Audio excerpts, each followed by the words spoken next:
laawol kisal ko laawol peewal e ɓantal. Bismillahi rahmani rahim. Qala al-muallif rahimahullah: wal imanu bil qadari khayrihi wa sharrihi hulwihi wa murrihi wa kullu dhalika qad qaddarahu Allahu rabbuna wa maqadirul umuri biyadihi wa masdaruha an qada'ihi. Alima kulla shay'in qabla kawnihi fajara ala qadarihi la yakunu min ibadihi qawlun wala amalun illa wa qad qadaa wa sabaqa ilmuhu bih. Ala ya'lamu man khalaq wa huwa al-latifu al-khabir.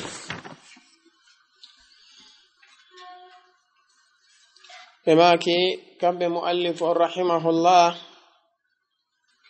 woni الشيخ أبو محمد عبد الله بن أبي زيد القيرواني المالكي بماكي والإيمان بالقدر خيره وشره. قالوا واو متوتكو عطف معنى مولون كو يلتيدون كبماكي من ذلك جنتي الإيمان بالقلب والنطق باللسان. جونون نجيا إدون كونكو تواتا كما تنطق به الألسنة وتعتقده الأفئدة من واجب أمور الديانات. الإيمان بالقدر خيره وشره. قم دينغل كوكو يتي كدوريه. عندي كوكو يتي الإيمان بالقدر ndoko hone ne tawata ko ruknun min arkanil imani, tugalal jiyangal e tugale gomdinangal. Nelaɗo on sallallahu alayhi wa alihi wa sallam ɓe ɓanginani en ɗum ka hadis Jibril al-mashhur woni hadis ittaɗo Umar ibn al-Khattab radiyallahu anhu. Jibril alayhi salatu wassalam be landinoɓe kamɓe nelano on sallallahu alayhi wa sallam ɓe maki akhbirni anil imani. nelano on maki sallallahu alayhi wa alihi wa sallama an tu'mina billahi wa malaikatihi wa kutubihi wa rusulihi wal yawmil akhir wa tu'mina bil qadari khayrihi wa sharrihi. No si tawi hawri en daari en tawayi siyaq jabawol maɓɓe ngol kamɓe nelaɗo on sallallahu alayhi wa alihi wa sallam ko siyaq mo tawata no wondi e ko hollata hittugol gomɗingol oɗo koddoriye, no holli wonde kañum gomɗingol ko wiyete koddoriye ko hunde nde tawata ko tentinande hattirde tentingol. Waɗi ndare moƴƴa nelaɗo alayhi salatu wassalam ba Jibrilu landike ɓe anil iman. Kamɓe nelaɗo on sallallahu alayhi wa sallam ɓe maki an tu'mina billahi, ɓe arti ɗon ɓe watti atfu, wa malaikatihi ɓe watti atfu, wa kutubihi ɓe watti sifa muɗum, wa rusulihi ɓe watti sifa muɗum, wal yawmil akhir ɓa ɓe hewti ka ɓe janti ɗum fi al imanu bil qadar. kamɓe nelaɗo alayhi salatu wassalamu jaddada alkalima, ɓe heydintini konngol ngol ɓe maki wa tu'mina bil qadari khayrihi wa sharrihi. gomɗina oɗo koddoriye ko moƴƴi kon e muɗum e ko boni kon e ko hoddira e muɗum kon. kamɓe nelaɗo on sallallahu alayhi wa alihi wa sallam ɓe holli en wonde ɗum ɗo ko tugalal ko ruknun rakinun min arkanil iman, ko tugalal ngal tawata ko tugalal tutingal hattirde tutagol e tugale kañum gomɗinal ngal. Neɗɗo si tawi hawri o yeddi ko gotal pet e tugale gomɗinal ngal, kanko neɗɗo on ɗum yaltinaymo islam. Allahu tabaraka wa ta'ala o ɓanginani en ɗum ka qur'anare makko teddunde. kanko Allahu jalla wa ala wi man yakfur bil imani faqad habita amaluhu wa huwa fil akhirati min al khasirin. Wi kala neɗɗo yedduɗo goɗɗum e ko o waɗɗina kon kanko neɗɗo on gomɗingol haray golleji makko ɗin ɗi dendanigal majji ɗi boni. Jonnon la yuhbitu amala al insani kullahu illa kufrun billahi jalla wa ala. Bonnata golle neɗɗanke on ɗe dendanigal majje siwana yeddugol Allah subhanahu wa ta'ala. Maana muɗum ko kala ko tawata hewti ala haddil kufri, kufru mo tawata ko akbar, ko ɗum ɗon tu woni ko bonnata golleji oɗo neɗɗanke. Ko imma wona shirke akbar ko tawata wasala ala haddil kufri al akbar, ma wona bid'a mukaffira, ma wona nifaq i'tiqadi, ko nandi e sifa ɗiɗo. Ko ɗiɗo woni ko hewtinta neɗɗanke on ko wiyete kon ala haddil kufri al akbari yaltinamo ka islam. Idan makugol maɓɓe kamɓe nelaɗo on sallallahu alayhi wa alihi wa sallama wa tu'mina bil qadari khayrihi wa sharri, ɗum no tindina ko mawni. ɗum jom meɗen tabaraka wa ta'ala o holli e wonde ɗenɗon tugale gomɗinal e kala ko neɗɗon o waɗɗina gomɗingol kon si o yeddi gotunge muɗum ɗum golle makko ɗen ɗe dendangal majje ɗe bonayi. Faqad habita amalu, haray ɗe fuu ɗe boni. Wa huwa kanko neɗɗon fil akhirati kala akhara kadi si tawi o maayi e ɗum ɗon o tubali o rutti haray ko o min al khasirin, ji'eteɗo e ɓe yimɓe ɓe tata ko luttayde ka yiite. ɗum ɗo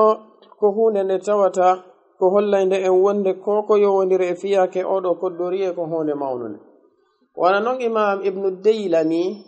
ɓe maki rahimahullah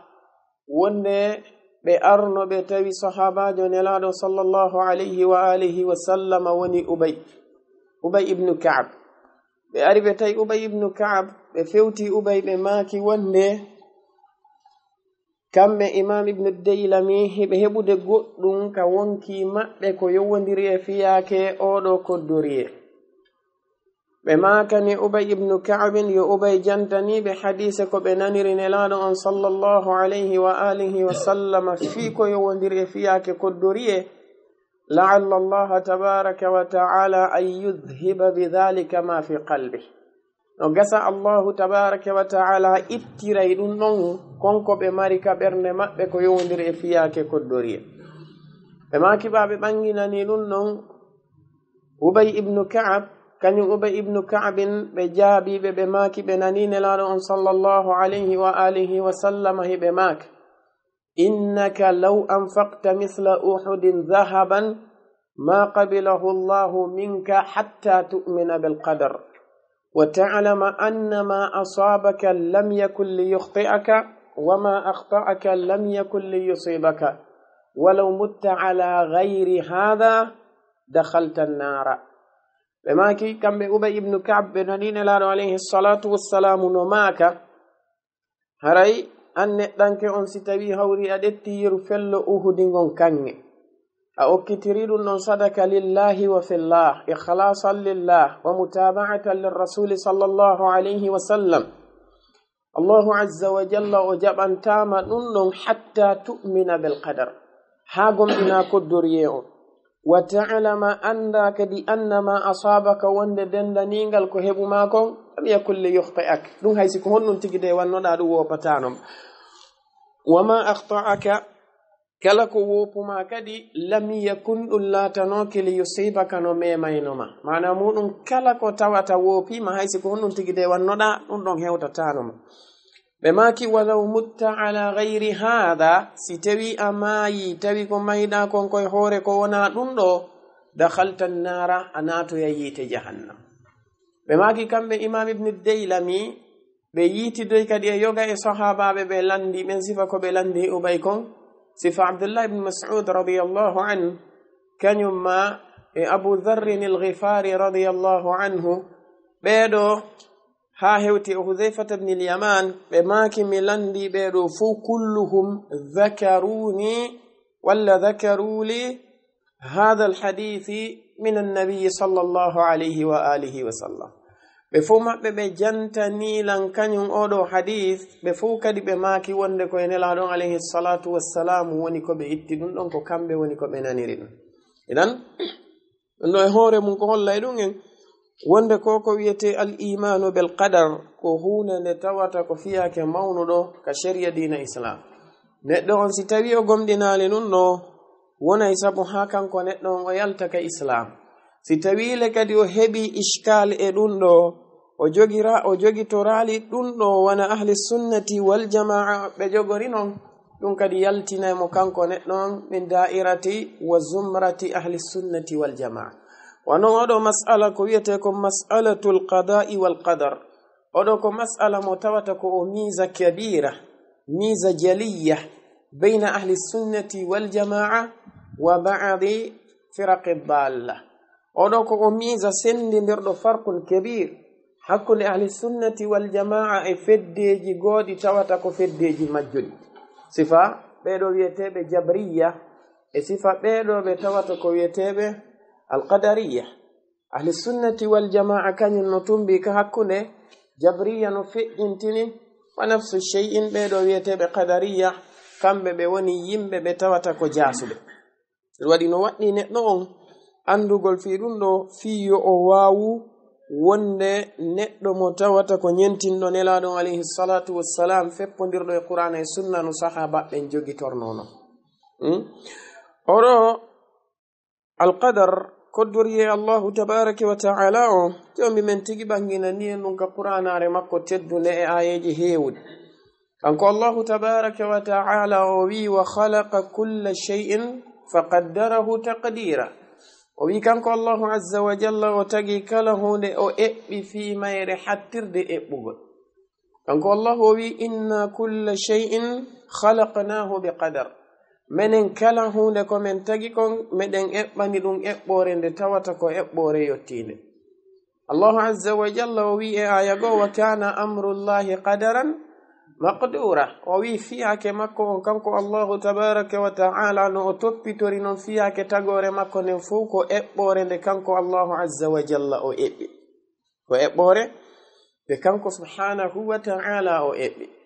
wona noon nelaɗo alayhi salatu wassalam ɓe holli e wonde kanko allahu tabaraka wa ta'ala o eɓɓi ɗum o windi ɗum ɗon kanko allahu ko watti o tagude. wono ardi noon ka hadis ubadata bni samit wondo ka musnadi imam ahmad. kamɓe ubadata bni samit ɓe jantani no geɗaljo maɓɓe maketeɗo walid bni ubadata bni samiti kamɓe ɓe maaki wonde ɓe naniri nelaɗo on sallallahu alayhi wa alihi wa sallam. kamɓe ubadata bni samit ɓe makani geɗaljo maɓɓe o ya bunayya innaka lan tazuqa ta'ama al-imani hatta tu'mina bil qadar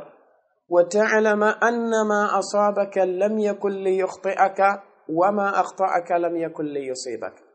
ɓe maki wa inni sami'tu rasulallahi sallallahu alayhi wa alihi wa sallama yaqul inna awwala ma khalaqa allahu ta'ala al-qalam فقال له اكتب. قال ماذا أكتب؟ قال اكتب مقادير الخلائق حتى تقوم الساعة. كم بعبادة بن الصامت رضي الله عنه بفوتي ودو جدال جماع بوليد بن عبادة بماكي يا بنيك أي بنجل أم وكو وصية مبوصي كان وليد تكوك بفئجنتنو بماكي إنك لن تذوق طعم الإيمان ولا لا تذوق طعم الإيمان حتى تؤمن بالقدر. أندو ديكو بلت أميدا تاكو ويتيكو مبلندرو غمدينال ها غمدينا كوكو ويتيكو دوريه. بماكي وتعلم أنما أصابك وندك كالكو هبما لم يكن ليخطئك دميما تانو هايسكو هندو وقتا وما أخطأك كلك ووبما كدي هيو تالما لم يكن ليصيبك ننك دميما تانو ما حيث كون وقتا. بغيني بماك من هنين لانو صلى الله عليه وسلم بماك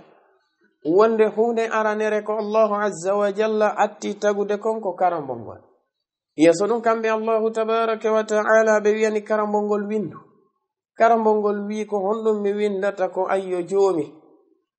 Karambongol ɓangol landitike ɗum Allahu azza wa jalla wi windu eɓɓore tagoreji ɗin ɗi dendanigal majje ha darngal ngal daro. Kañum karambongol ngol windi. Idan ɗum ɗo koko wiyete al imanu bil qadar ko hunde nde tawata ko nde misa molana.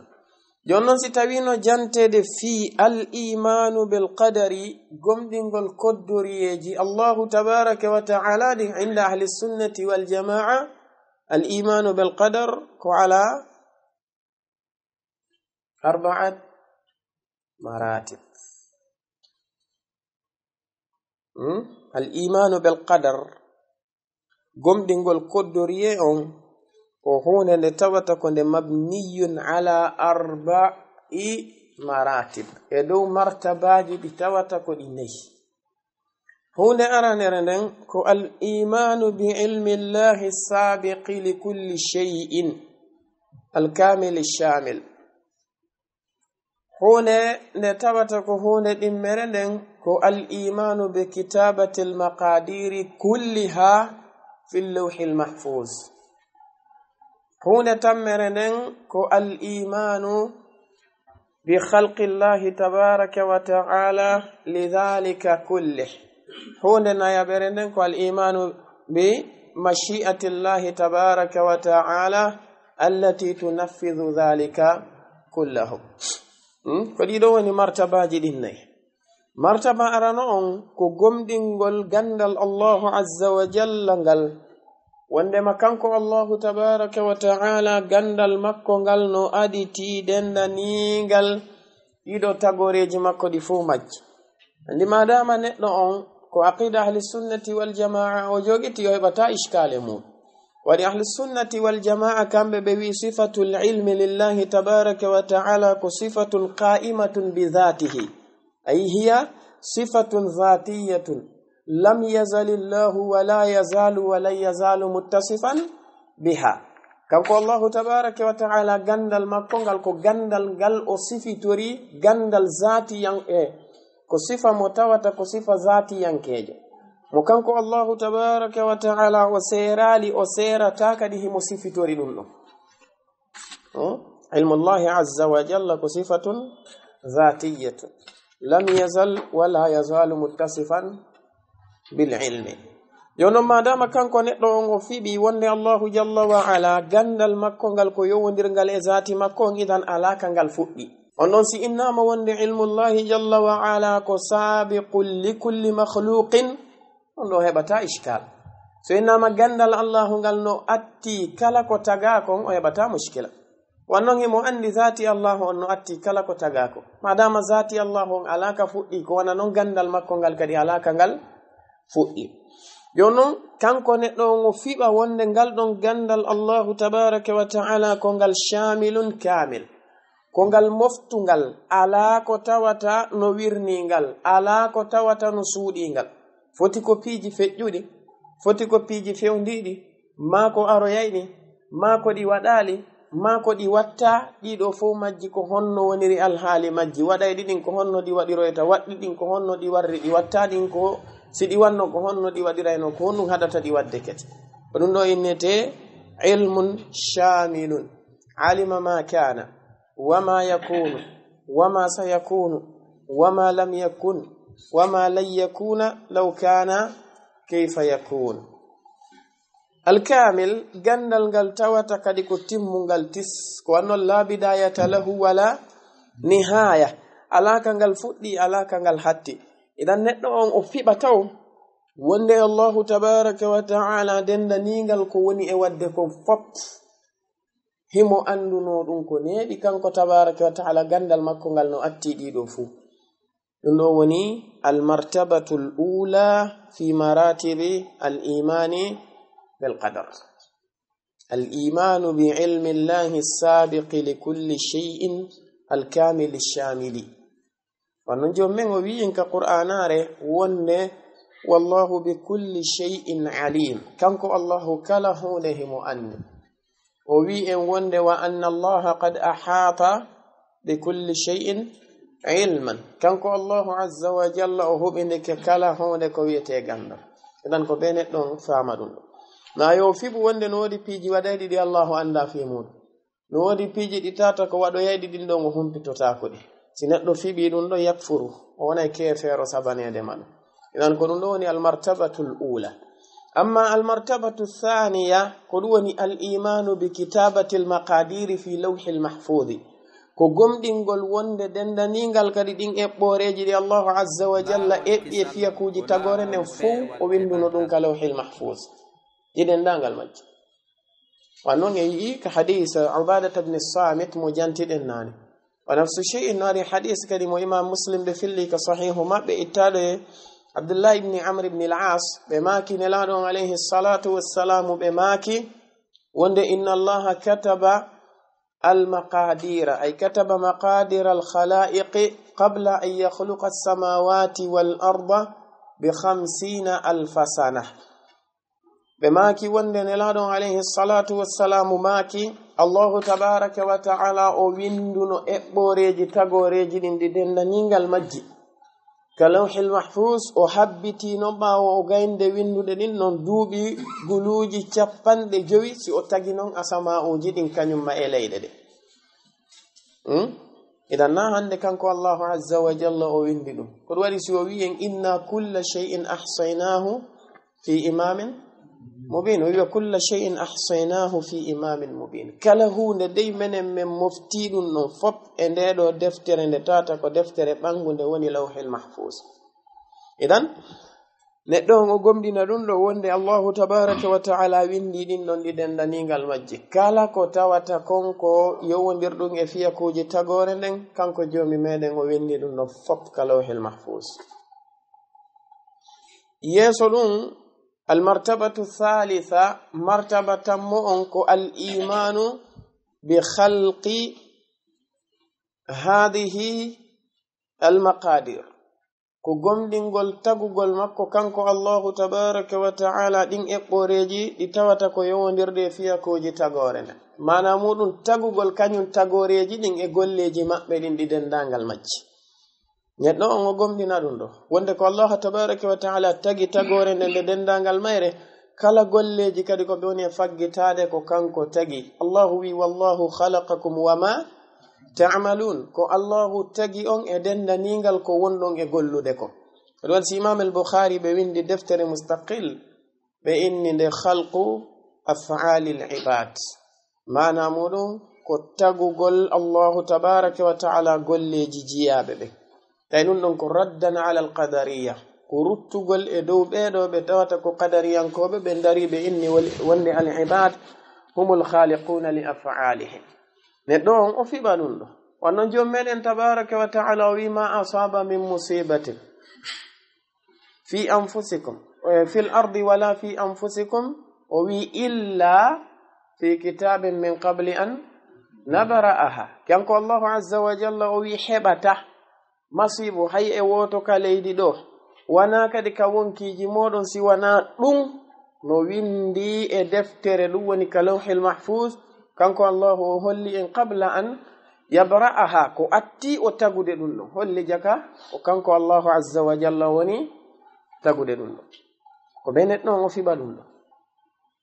wonde Allah tabaaraka wa ta'ala kanko tagi tagore nden ko tagore nde woni faggitaade ko fop kadi kanko tagi kanko tagi tawhid kanko tagi shirk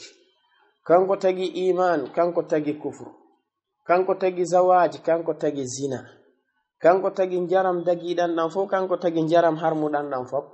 kanko tagi kala ko dagi kanko tagi kala ko harmi Allahu khaliqu kulli shay kanko Allahu tabaaraka wa ta'ala tagi kala hon ko annon ko woni kon ka kawnu do ko didi ko al khaliq wal makhluq ko tagudo on e tagado on ko dum do woda tagudo on e tagado si neddo on o wonali tagudo o wonai tagado jonnon kanko neddo on ko mustahilun wa muhal ay yakuna khaliqan idan la budda ay yakuna min al makhluqin ko be o tawe e beedo be tawata ko tagabe be أما المرتبة الرابعة مرتبة يمؤنك الإيمان بالقدر ودون الإيمان بمشيئة الله تبارك وتعالى التي تنفذ المقادير على منك قم إنقل قدر يمكو أنكنكو الله قم إنقل مويا مكو أنكنكو الله تبارك وتعالى وتوتنكو كنغو ونكو لا تنتديد ودين ننقل مج كل يجري بمشيئته تبارك وتعالى كلا كتوت أي ودي كمو يانغو مكو ما شاء kana wama lam yasha lam yakun kala ko tawata o muuyi kanko Allahu azza wa jalla laatoto haysi tagore nden fo dartike laatoto Allahu wi wallahu ghalibun ala amrihi kanko Allahu ko foludo e fiyake makko walakinna akthara an-nasi la ya'lamun koni buye yimbe bembe famali idan ma sha'a kana wa ma lam yasha lam yakun kanko tabaraka wa ta'ala kala ko o muuyi laatoto kala ko o muuyali dum laatotako holli wonde kala ko watta kon hay e hunde alamu diwde kanko Allah hay e hunde alamu e folude kanko Allah balko e muyango makko dum woni yarde idan ko dido innete maratibul imani bil qadari inda ahli sunnati wal jamaa jonno nge hore dum si tawi hawri en darti no wodi karmokobe go feccube feddeji din e hoore koko wiyete al iman bil qadar do be fecci be feddeji tati be wadi jabriya ben non ko be hulat be wadi ahli sunnati wal jamaa ben non ko be mutawassitun be watti don al qadariya ben non ko be jufat si inama al jabriya wana inne mabbe nen tindiniri non ko be woni be tawata ko be feddende tawata yani firqatun تقول بأن المخلوقين مجبرون على ما يفعلون لا إرادة لهم في أفعالهم ولا مشيئة لهم ولا اختيار لهم كل ما يقومون به وعليه هم يجبرون عليه أما بيبي وانده تقورنين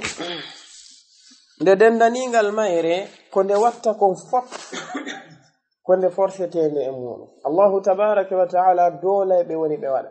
be ala muyango e muɗum be ala fandunde e muɗum be ala subagol e muɗum si goddo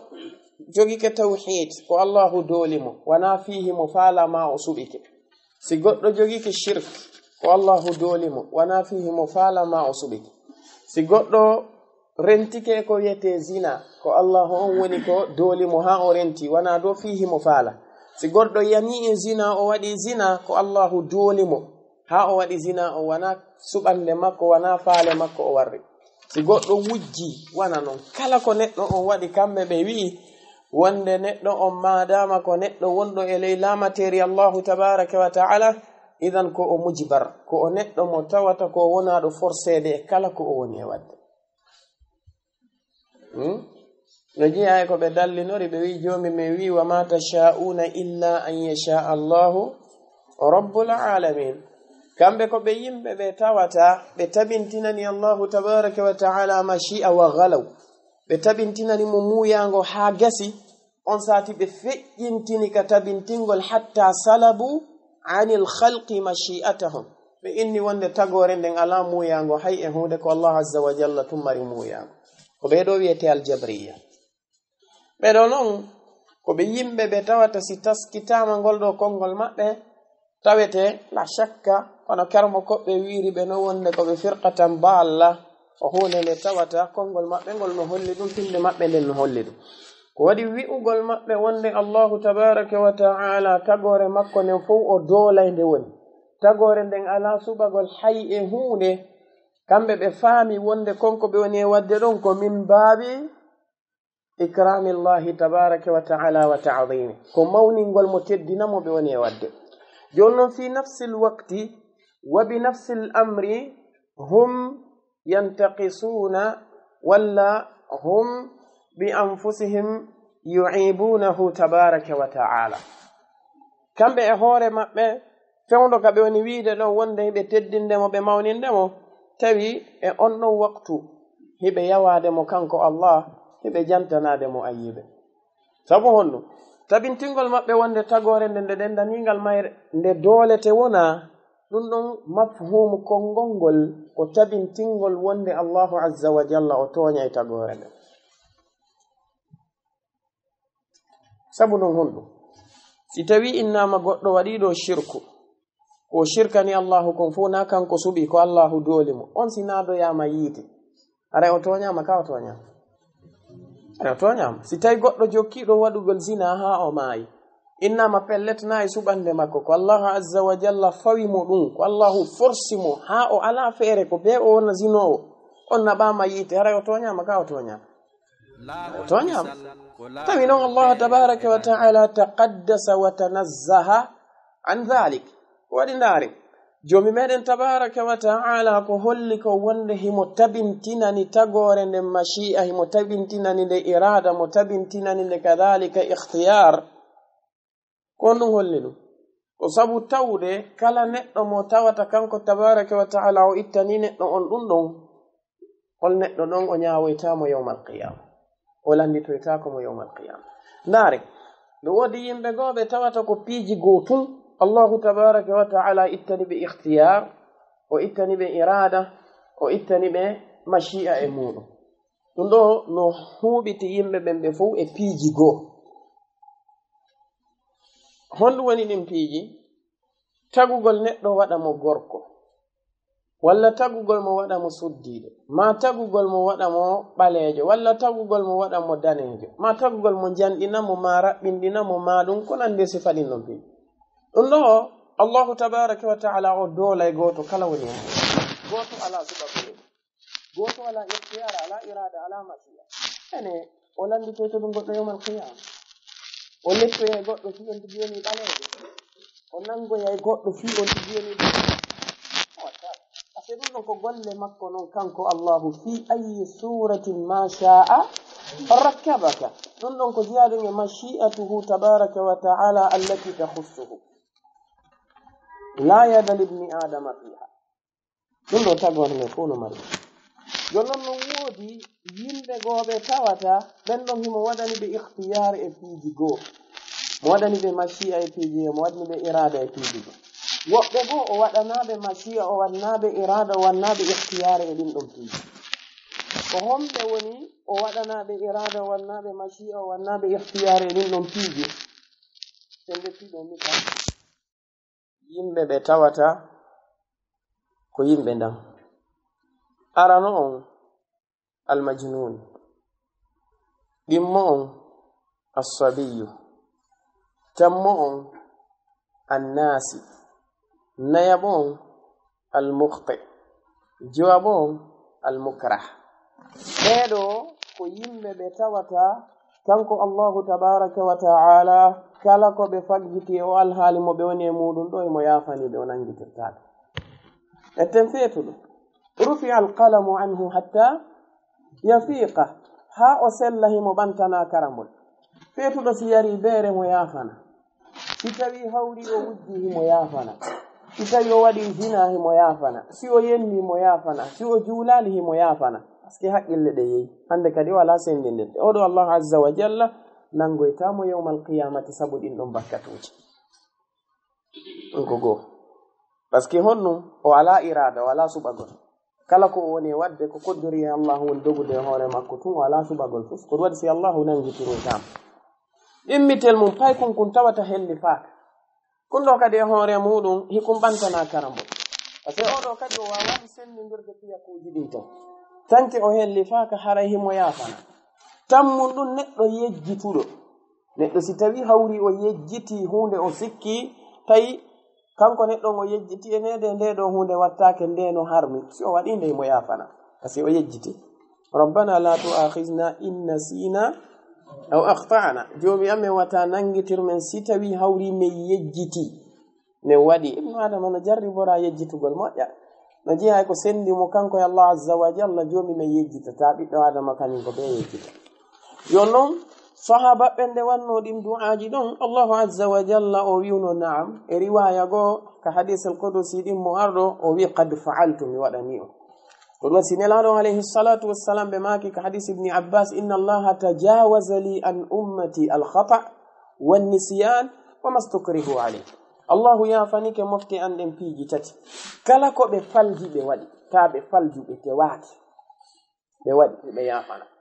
kala kadi ko tawata ɓe yejjitu ha ɓe waɗi hiɓe yafana kala kadi ko tawata ɓe doola ɓe forsa tawi ɓe ala ikhtiyar few ɓe forsama ha hewtika sharia wi ɗon haddu al ikrah masalan neɗɗo on o kambiranama waregol so waɗali ɓe wara e mo ma so wowlali ɓe wara mo madama ɓerde makko nden ko nde salim kanko neɗɗanke on si tawi koko woni hakkunde makko e Allah haray mo yaafana kono noon siko haqqe woni neɗɗo on sharia on jaɓata ɗon hay sa forçama sharia jaɓata a yafantake masalan si tawi hawri goɗɗo darnama sonnajo janano a wiyama ko ya waɗu zina e makko si a waɗali ɗum ɓe warete karmo koɓe maaki waɗugol zina e makko no harmamma ko ya accu ɗum si ɓe warima kutilta duna dinik wa anta shahid kono noon ya yew yana e haqqe makko kum fiya dandu wonki maɗa killa e juusi amma fima yakunu baynaka wa bayna rabbika tabaraka wa taala yani fima yakunu min haqqihi jalla wa ala a ari ɓe yaltini biniri beere ɓe nasa yarali ndi me warete ɗon sharia no newi namma siɗa faala wi a yarata si ɓe warima fa anta shahid siɗa faala ɗa wawi ndi yarde kono ta ɓernde ma nden jokka si ɓernde ma nden tawta Allah azza wa jalla no yafanima kono siko haqqe um goɗɗo on gasata si ɓe darni goɗɗo ɓe na warumo sa warali mo me warete wonki maɗa kimbura wonki makko idan ɗiɗo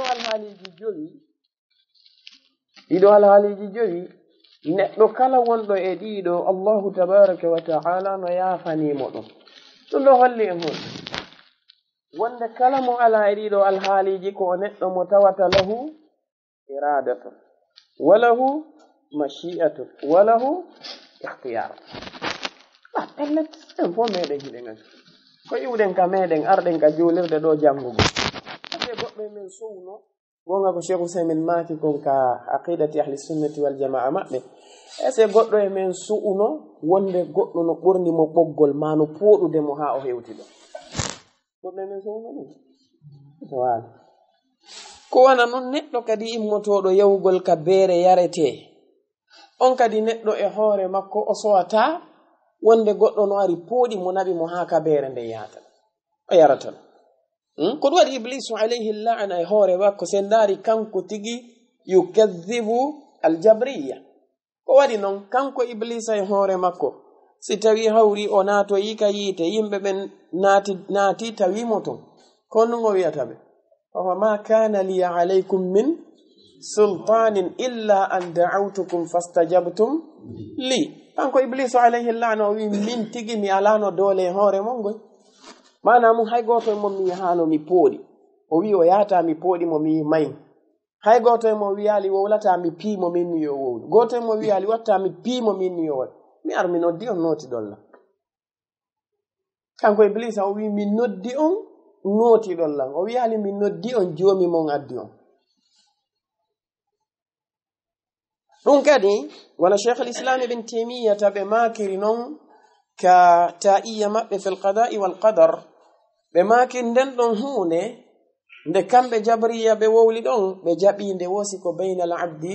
wa bayna rabbihi tabaraka wa ta'ala amma bayna al abdi wal ibad ɓe jaɓata goɗɗo ko forsaɗo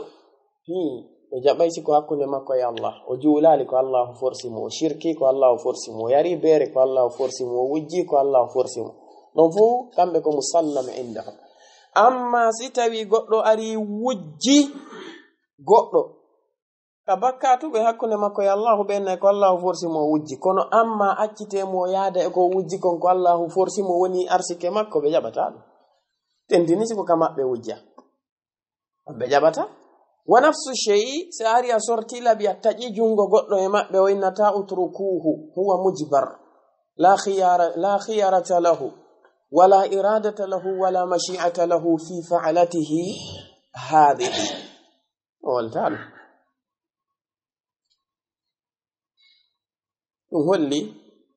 wonde ko hunde nde tawata ko qismatun bayda idan ko hollugol e wonde ngol laawol maɓɓe ɗon kamɓe jabriya ko laawol ngol tawata ko laawol bongol ko ɓen ɗon karmokoɓe goo innata alqadariyatu almushrikiya wannon kamɓe nandi e ɓeɗo heferaɓe quraish shirkaynoɓe arab ko ɓe wiyayno wonde law sha allahu ma abadna gayrahu e aya goo law sha allahu ma ashrakna si tawi allahu muyuno wadi men shirkatano si o moyuno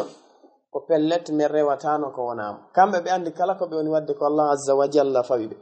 on wadi ndi jom menen tabaraka wa taala janti ko be wowli kom fenande o fenninde kono tabintini ko be wowli gonga ko o wi wa idha fa'alu fahishatan qalu wajadna 'alayha aba'ana wallahu amarna biha qul inna allaha la ya'muru bil fahsha ataquluna 'ala allahi ma la ta'lamun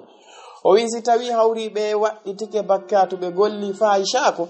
be wala piji didi benna wajadna 'alayha aba'ana min tawbabirabe amen benno wadde be wattado wallahu amarna biha ko Allahu yamiri min ma'na Allahu amarna biha wallahu tabaraka wa ta'ala fay men ha men wadi dum kanko woni ko yamiri men dum on zati Allahu azza wa jalla karutu golbe ko be woli gonga kan wacci dum non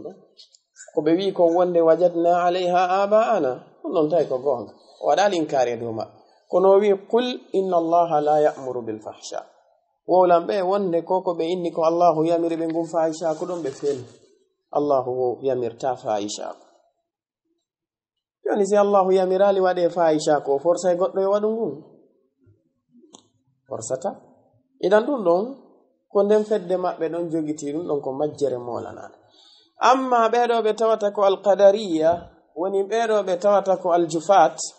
ko be woni yimbe be tawata kambe salabul mashi'ata anillahi tabaraka wa ta'ala wa athbatuha lil khalqi wa ghalaw fil ithbati wa qalu anna allaha tabaraka wa ta'ala lam yakhluq af'al al ibad bal al ibadu hum al khaliqun li af'alihim bedo kambe be wi wonde ko wiete muyugol ko neddo on jogiti ko wiete ko golleji makko di o jokkidin kanko neddanke on taganta hore makko golleji makko din wana Allahu azza wa jalla woni tagude din golleji kambe be ni subhanallah wonno goddo wirta ko Allahu tagi zina honno goddo wirta ko Allahu tagi yarugol beere ko Allahu tagi shirku ko Allahu tagi hunde kare be limtana ma piji bondi fahisha kuji nyiddudi dududi e nanda wa wiude Allahu on e laabude ko kanko tagi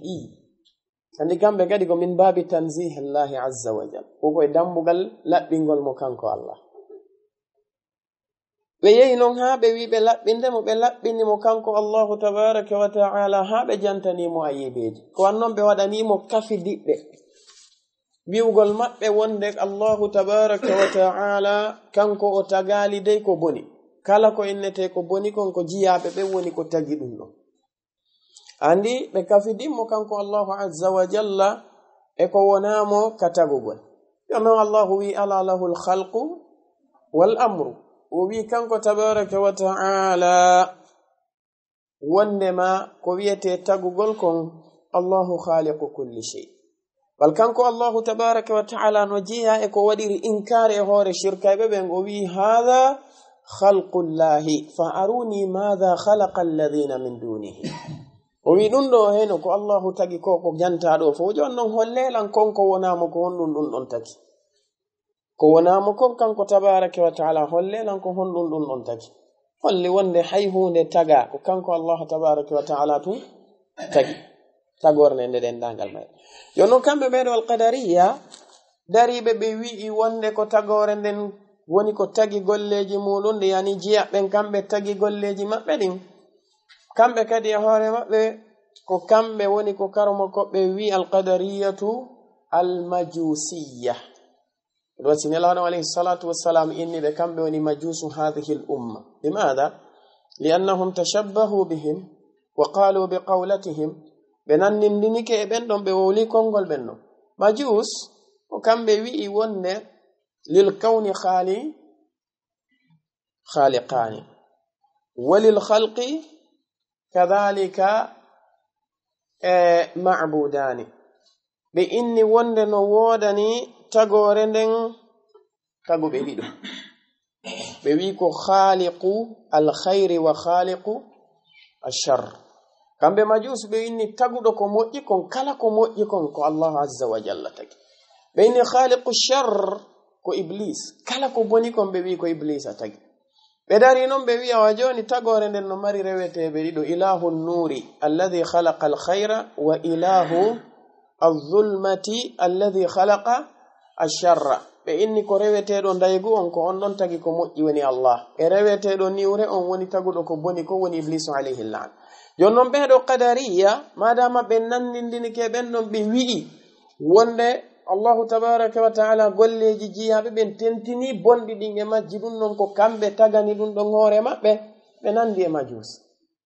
se majusi kadi wi'i ko boni kon na allahu tagi ɗum ɗon ɓeeɗa kadi wi'i ko boni kon na allahu tagi nelano alayhi salatu wassalam ɓe inni ɓe majusu hadihi l umma iɗan haray ɓeɗo kadi daragol maɓɓe ɓe wi machia on ko neɗɗo on ɓe wi liman sha'a minkum an yastaqima ɓe wi kala faalaɗo e moɗon kala muuyiɗo e moɗon yo feew idan muuyago ngon fi peewal ngal ɓe wi ɗum ɗon ko neɗɗo on jogiti na allahu azza wa jalla allahu ɓe tabintinani mo muuyago e piijigo kono amma ka sengo peewal ɓe wi ɗum ɗon ko neɗɗo on ɓeya to jabriya kamɓe ɓe wi wama tasha'una illa an yasha allah ɓeɗa ɗetti taraf ahli sunnati wal jama'a jama'u ɓe wi liman sha'a minkum an yastaqima wama tasha'una illa an yasha allahu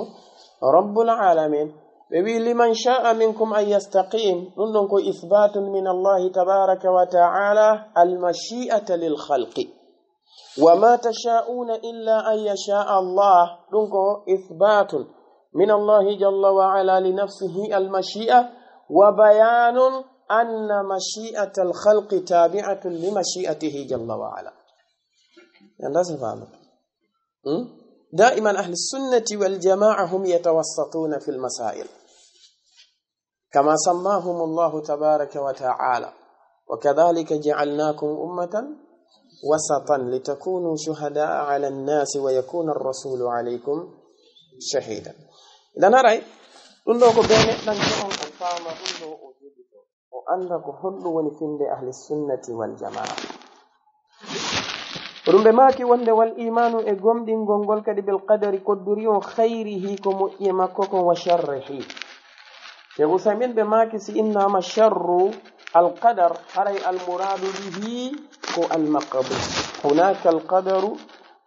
almuradu bihi ko almaqdur hunaka alqadaru walmaqdur wa hunaka alqada'u والمقضي علي إنما القدر ننظر فعل الله تبارك وتعالى القدر وفعل الله جل وعلا أما المقدور يعني كل ما يقع عليه ولا فيه فعله تبارك وتعالى إنما القدر قل الله تبارك وتعالى فعل الله جل وعلا لا يوصف بالشر قل الله تبارك وتعالى بصفاتك كبير ودن لادو عليه الصلاة والسلام نبي من تنوم كانكو الله بما في الخير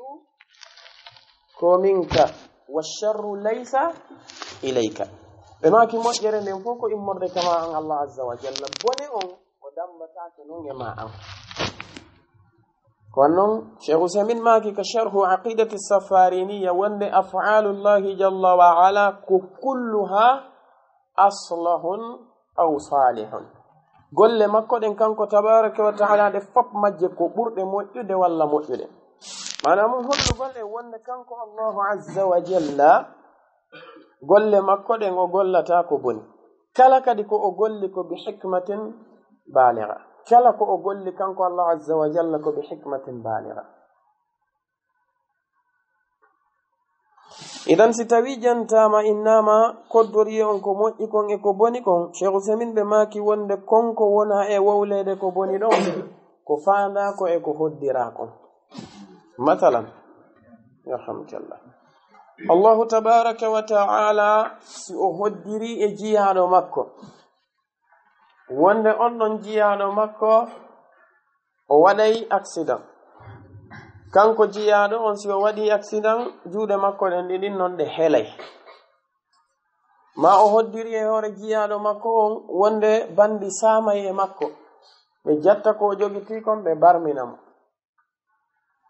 gollal ngal konko Allahu tabaraka wa ta'ala o golli ɗon e hoore neɗɗo on hoddirgol makko ɗum ɗon e hoore neɗɗanke on ɗum ɗon no inne alqadar. amma ko laati kon e hoore neɗɗo on ɗon konko bandi saami e hoore makko ma accident mo o waɗi on ɗum ɗon no inne almaqdur. joni noon ko Allahu tabaraka wa ta'ala eɓɓi kon e hoore makko ɗum ɗon la yusafu bishar. ko waɗi noon an neɗɗo on no wirnanoma ko fii honɗum Allahu waɗi kono si o feññinanima ta e no haani wonde wan noon kanko Allah azza wa jalla o watta sina ko haldi. ko ɗum waɗi si Ali ibn Abi Talib ɓe maaki kullu ma fa'ala aljalilu fa huwa aljamil. ɓe maaki kala ko Allah azza wa jalla waɗi kon ko ɗum ɗon woni ko labaako. sabu non honɗum en fo eɗen andi Allahu azza wa jal kala jarrabuye mo o hewtini jiyaɗo makko ko tooñe wona tooñe ka. joni si tawi hawri o memini neɗɗo ko neɗɗo on handi e muɗum ɗum no wiye bone. si tawi hawri wona tooñe haray no wiye bone nun dal wiyatake bone ka.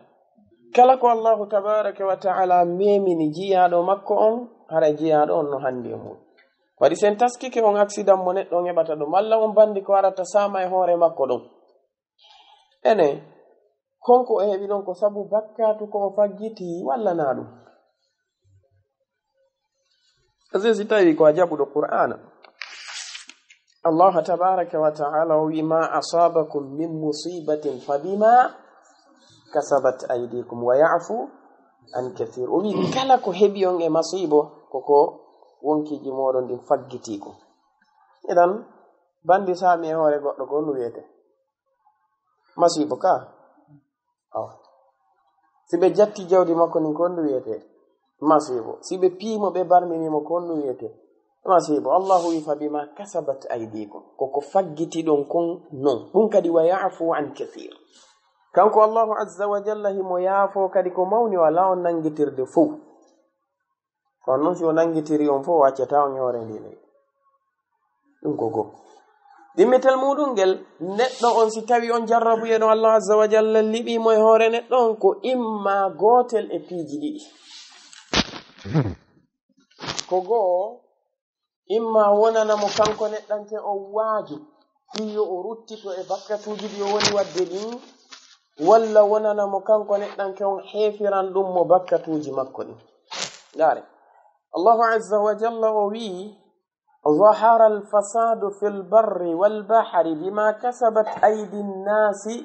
ليذيقهم بعض الذي عملوا لعلهم يرجعون.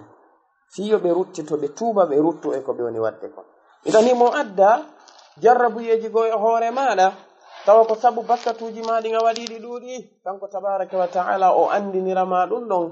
a wata yejjitudey mo wonɗa wadde on no wawma nangude awa wattu yili moƴƴa. ko jalo e yimɓe heɓirta noon jarrabuyeji ɓe tuuba ɓe rutto ɗuuɗi ɗum ɗo ko goo e heddi. walla tawa kanko tabaraka wa ta'ala ko addiri ɗum ɗon ko a waɗi bakkatu walla a waɗi bakkatuji kanko tabaraka wa ta'ala o faalakama lettiroyde ɗi yawmal qiyama o yaccinanama lette ɗen ɗo fiyo heefu ɗin bakkatuji ɗon ɗo ya hewtoymo. ko waɗi noon nelaɗo alayhi salatu wassalamu ɓe maaki ni ka hadis Anas ibn Malik ɓe maaki inna allaha ta'ala idha ahabba abdan ajjala lahu al-uqubata fi dunya. Allahu tabaraka wa ta'ala si o yiɗi jiyaɗo makko o yaccinanaymo lette ɗen ka aduna ɗo si o faggitike bakkatu hara o maranali mo ha kalahara sakko o nangiro e muɗum. joni ɗiɗo ɗiɗinno foti kanko neɗɗo on andinte wona a bonni wattu ili dey bonondama on tiiɗita feƴƴuɗon e ko bakkatuji makko ɗi o waɗi ɗin fiwata o nangitiro heɗi kalahara ko ɗum o wona heefiranede ɗi ka aduna. si tawi kanko tigi o wiyama wonde ayi o accident maɗo ko ɗum ɗo waɗi ɗum ɗo. si tawi ko neɗɗo marɗo hakkil o weltora accident on ka o weltorta o weltoray ka balno ara goɗɗum hara ko hunde tammere kete honɗum woni ɗum tawa kanko neɗɗanke on allahu tabaraka wa ta'ala no maranimo martaba molanaɗo ka aljanna, kono kanko neɗɗo on golle ɗe o woni e gollude ɗen wawatamo hewtinoyde on ɗum martaba. Allah azza wa jalla liɓa jarrabuye e hoore makko, o muñño e hoore on no jarrabuye, o hewtinoyamo sabu ko o muññi ɗon kon ɗum hewtinoyamo kanko neɗɗanke on to. mo wari hadis Anas ibn Malikin kadi ɓe maaki wonde inna idama aljazai ma'a idami albala wa inna allaha ta'ala idha ahabba qauman ibtalahum faman radiya falahu rida wa man sakhita falahu sakhat. ɓe maaki wonde baraji mawnuɗi ɗin joddi mawniri ndin ka aljanna no wonde jarrabuye mawɗo on kalidi. ko ɗum waɗi ndaare no nelaɗo alayhi salatu wassalam ɓe makirno ka hadis abi sa'idin al-khudri walla ka hadis abu musa al-ash'ari ashakku indi ɓe holli e wonde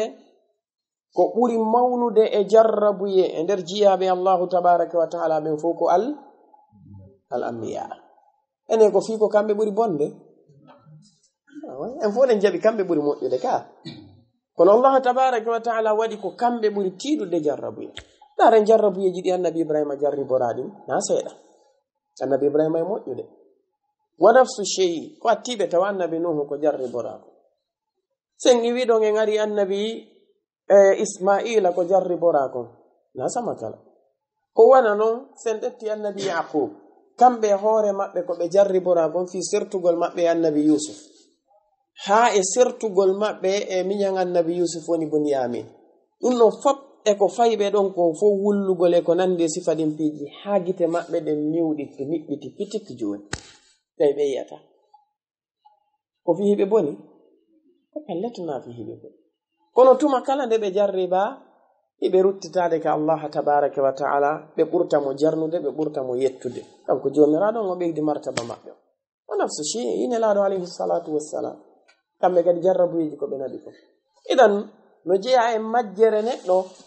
tuma nde o feggi woyamodi mi anda ko mi waɗi allah ɓe kono si ɓe yaltiɗo kamɓe ɓengu maɓɓe ɓe diskiti miji to ha min o martaba momi jogii ɗo fo dari gokkunno yawola o e moɗon o yaha ƴawgol taxi o fotta e soferum sulukum ɗum kadi tippa e becce makko ɗon yennamo ha yona o immoɗon o hewtoya madina o uddita ñallal ngal fo oɗon kamarsinde ta balko sodunoɓe woni artirde ñallal ngal fo o feƴƴira noon kiikiɗe o ara ɗaɓɓugol oto o daro ha 20 heures oto ala o hocca ɗon oto ara ha kalawol embouteillage o tippo ɗon o hewtoya selugol natoya ka maɓɓe o fotta e payle bandi o yamo he o daroɓe jaɓa téléphone o o arta noon himo fiɗɗo kanko anda ko ɗum waɗi allahu. ɗin piiji fop ko bi hikmatin baligatin jomi min woni ko waɗata e waɗi si tawi kanko allahu tabaraka wa ta'ala af'aluhu la tusafu bi ashar ɗi sifortake few ko wiyete bone. jon noon ko honɗum sifete bone ko almaqdur koko hoddira kon. hay ɗum sifagol ɗum ɗon bone cheikh usamin ɓe maaki wonde ko honto ɗum ɗon siforte bone koye neɗɗo mo heɓi on sabu tawde o heɓay e muɗum alaman shadidan wa hararatan shadida. musendi ko heɓata kon andi neɗɗo on si tawi o waɗi accident joni ma bandi saamiye makko ɓe piimo ɓe helimo koyngal ndi musendi ko heɓata ɗon kanko o wiyay ko bone sabu non honɗum wonkikin da'iman ki yiɗata ɗum ɗon. ko wana noon si ɓe ari ɓe wujjimo ɓe yeyi o wiyay ko bone par ce que wonkiki yiɗata ɗum ɗon. andi ko wiyete moƴƴere ko wonki kontata moƴƴere da'iman ko kaki fowtototu ko ki kontata bone da'iman ka kaski sonjotoki ɓittotu. ɓe maki ko sabu ɗum ɗon addi ha si tawi almaqduru on e hoore muɗum no sife bone ko waɗi si ɓe maki wonde on ɗon tigi almaqduru la yusafu bi sharri mutlaqan o sifatake bone few so woni bone fi janibin wa fi janibin akhar haray moƴƴere no nder ton wano jantorɗen ɗoni goɗɗo koye ngal ngal heliɗo joni o jooɗike kanko neɗɗo on ha konko won tongade ɗon o yata golle konko woni musede ɗon o ronka ɗanade ha koyngal ngal si tokkoyama konko ngal fanɗitata ɗon ta o laƴay ɗon ɗo kanko so landama o ennayi ko bone kono si tawi o hollama kanko neɗɗo on bakkatuji ɗi o marno taɗi nadoyano mo yite ɗin ɗon fo hefama ɗon ko bone non na bone si tawi o hollama martaba mo tawata himo fokkintinaka aljanna télé si koyngal ngal helano o hewtoyta ton o ennayi ko bone eyata ko bone ko ɗum waɗi neɗɗo on si tawi koddori e allahu yani e hoorema ta anditu konko o hoddiri e hoore maɗon ko haaɗi kon tun ta ndaaru aduna on tun ndaaru lahara on famike idan ɗum ɗon ko be neɗɗo on sendidira ɗum si innama khayr wa shar ko be o sendidira wonde alqadar la yusafu bi alsharri si innama tun alqadar wana sharruhu haray ko fanda ko almaqdur ɓe maki hulwihi ko weli e muɗum ko wa murrihi e ko haaɗi e muɗum ko ɗo kadi ko nafsu shay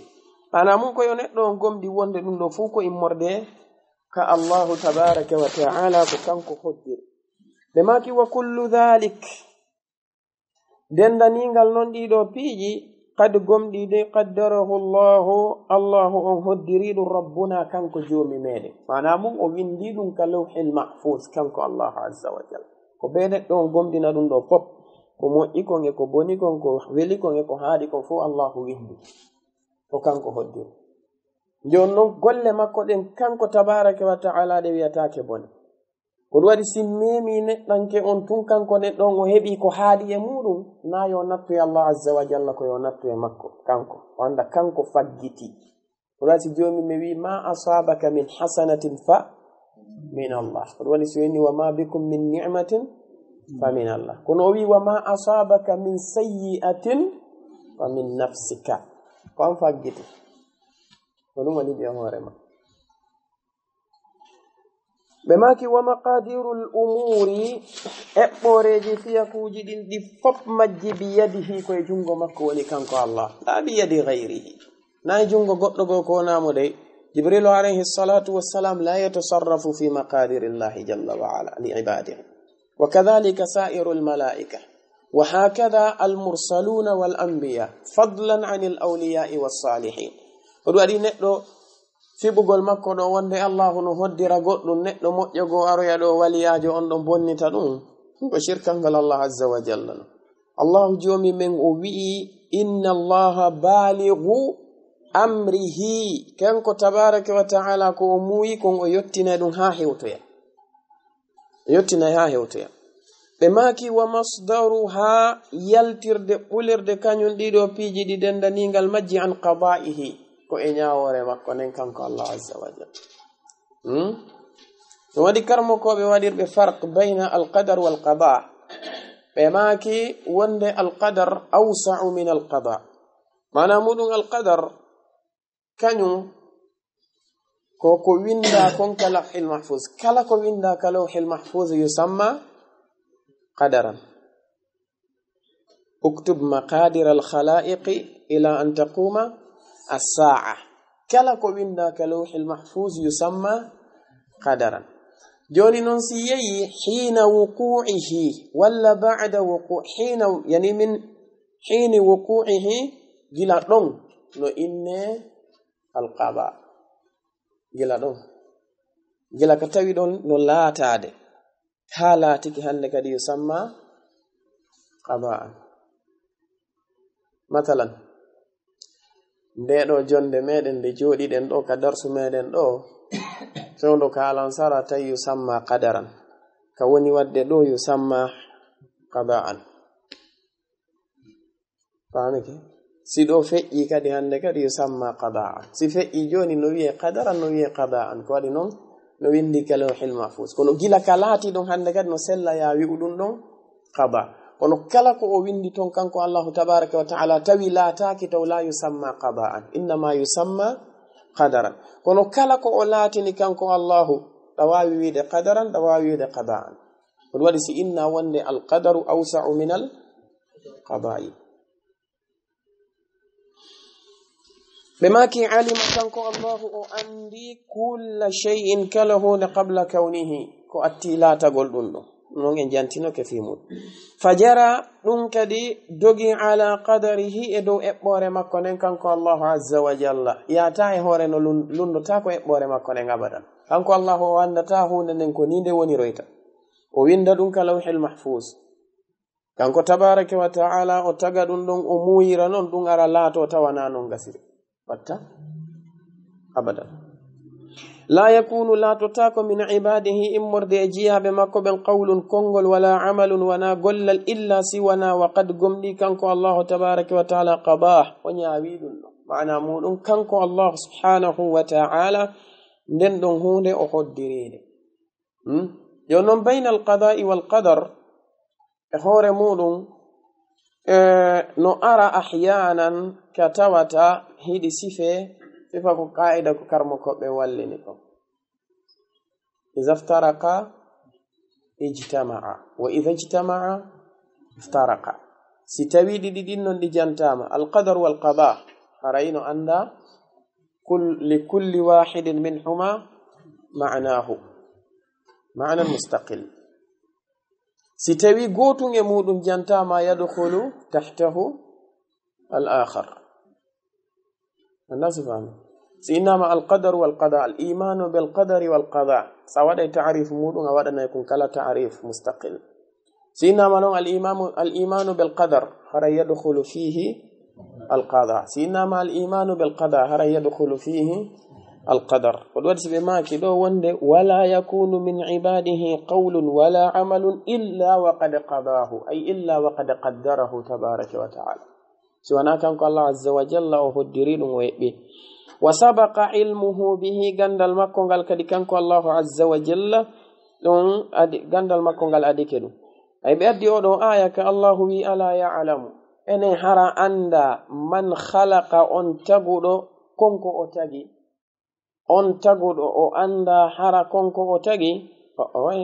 وهو اللطيف الخبير ko kanko woni newido mo tawata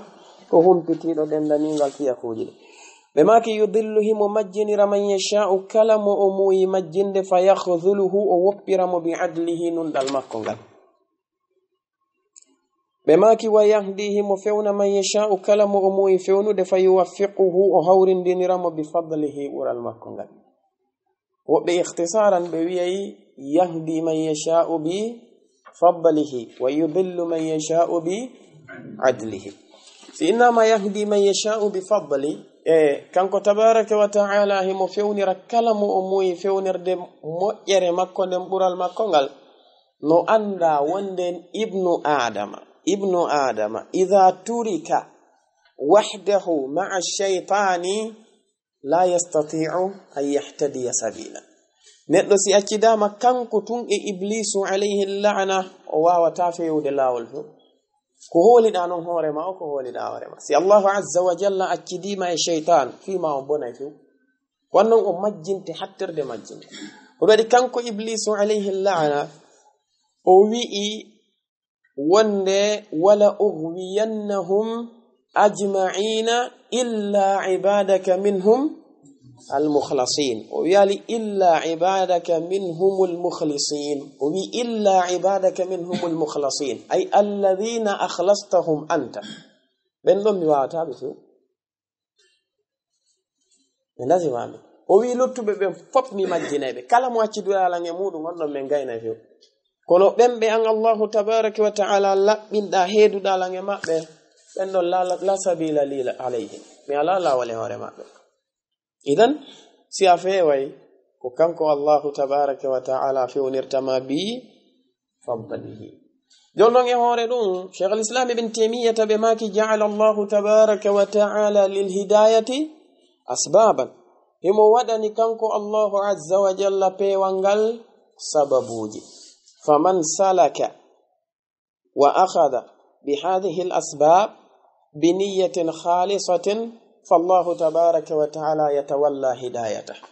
كلا نقد ننقد دين سببوجي تبكو أني يلابد الله فوتك في ونقل دارنكو قد ولي كانكو الله تبارك وتعالى ويزيد الله الذين اهتدوا هدى أي أمبي توتا بأنيك في ونقل بإمانيك بلقني فيه كانكو الله ليدنا بپيوة وي إن والذين جاهدوا فينا لنهدينهم سبلنا وإن الله لمع المحسنين بنتني بفي أمن بإمي بوكلي من كريم من فيونا إذن شيخ الإسلام ابن تيمية بماك رحمه الله وننتنو أنسي إمك والله تبارك وتعالى وي وديكم ودرانيك ير امبرتا قمكم والله وي أتيكم واتي هيمو لابيني أمني مكم هيمو أني وند بلت كانكو فيوي جومي مenen تبارك وتعالى بويلا تاسف on dum fi bo boyila tasif on neddo kala neddo labbindo anni tay pellet ko pewa ngal o faala hara bernde makko nden o laabi pellet ko dum o faala e hore ko sabu Allah o immurani kadi o wadi yeru ko o waawi kon Allah heede mo e shaytan dum do Allah tabaaraka wa ta'ala no dettani en dum do ahad ko wana non kanko Allah azza wa jalla himo majjinira kalamu o majjinirta kadi bi adlihi e nun dal makko mana mun o toñata hay goto o majjinam o majjinta hayde goto o banginanali malawol ngol abadan ibnu adama subota ko lawol peewal tawa haqiqatan ko dum o subi Allahu majjina mo watta go o wi wa ma kana Allahu li yudilla qauman ba'da idh hadahum hatta yubayyana lahum ma yattaqun kanko Allahu o wi o majjinta yimbe bawo o fewnude be ha o banginana be ko hondum be duwa rentade e mum holli wonde go o toñatama ɗo ɗimmitel muɗum ngel kanko subhanahu wa ta'ala o holli en ko sahi hombo o majjinta goɗɗo o wi wa man yushaqiqi rasula min ba'di ma tabayyana lahu alhuda wa yattabi' ghayra sabili almu'minina on tuma noon o wi nuwallihi ma tawalla toñe waɗino إننا مؤتة ومن يشاقق الرسول ويالت ومن يشاقق الرسول فحسب ومن يشاقق الرسول من بعد ما تبين له الهدى لا بني مبيوال نgal nelaado عليه الصلاة والسلام addingal kono e hore dum o tewi pas o londide o yiingal few ko dum wadi si o wi da ma kana Allah li yudilla qauman ba'da idh hadahum hatta yubayyana lahum ma yattaqun idan bayyana lahu alhuda alladhi alayhi ar-rasul sallallahu alayhi wa sallam jonnon kanko ne do shaqaqa ar-rasul sallallahu alayhi wa sallam ba'da ma tabayyana lahu dhalik jomi men hattal dum o wi wa yattabi' ghayra sabilil mu'minin forenti lawol gomdimbe ben o tertingol dum few as-subulu ko sabilul mu'minina wa sabilul mujrimin walitastabina sabilu المجرمين كانكو الله تبارك وتعالى ودي سبيل المؤمنين ودي سبيل المجرمين جنون ويتبع غير سبيل المؤمنين أي بمعنى ويتبع سبيل المجرمين كانكو الله عز وجل وين وله ما تولى من فيوتنا يمك أصولي يارو قلو كتونين مثلا لا نضرب لله الأمثال أنا يدو نمرضو حكي المسلي كين أنفوتيك فرنس والده timmayaro joni o wiyama ene akhi ko honto yarata saare tajintinamo ha hewtira terle yembe yaada wiya ko do dettata o to darnanamo otowal wiya ko do yaata saare yaw do metre ko saare wiya wiya jaw do o ina jawata ngal don feƴƴa daroɗa daramo ha wiya no gasa wonanta woni haala kam mi wowli kam yama wala français o wiya darna chauffeur jo kadi innamo tu vas en ville o yama oui en ville o yama oui wiya monsieur monte ici daro darama wona je monte pas o yaha inna asa wonanta ara haqqille ɗen sella oɗo nder ɗum tun so téléphone makko sona himo wowla rewɗi tun ta pellet ko konguɗi ɗumaji tun imo ɓorni ha ɗumanni ndara ta pellete yali feetere makko o lumbita wartira hedde ga o darna ɗon otowal an tigi landoɗa chauffeur jongi inna maître konto yaata onama kagwelem fokkiti landoɗa mo ina vous allez où inama en ville inna monsieur il faut pas monter ici o ina je vais monter c'est ton argent wiya non o ƴawa ko ɗum sa accimo ɗon o ƴawi o yeyi ene on si yeyi ɗon o heɓo yitana ɗum hara ɗa mari ɗon jungo ala jungo a ɓanginanimo ha laaɓi allahu tabaraka wa taala o neli nelaɓe e men o tippini defte e meɗen enen tagore makko ne tentini enen ɗeɗo mofte muhammad alayhi salatu wassalam par ce que enen ko marɗen ko wowlete kon ɗeya moftali fo heɓali waɗ naare a heɓata ɗo mofte hay e goote yimɓe diina hay e woota ɓe tawata heɓi defte wallifaɗe e diina maɓɓe kan yeru ko wallifa ko mi fiitaɗo diina nelaɗo alayhi salatu wassalam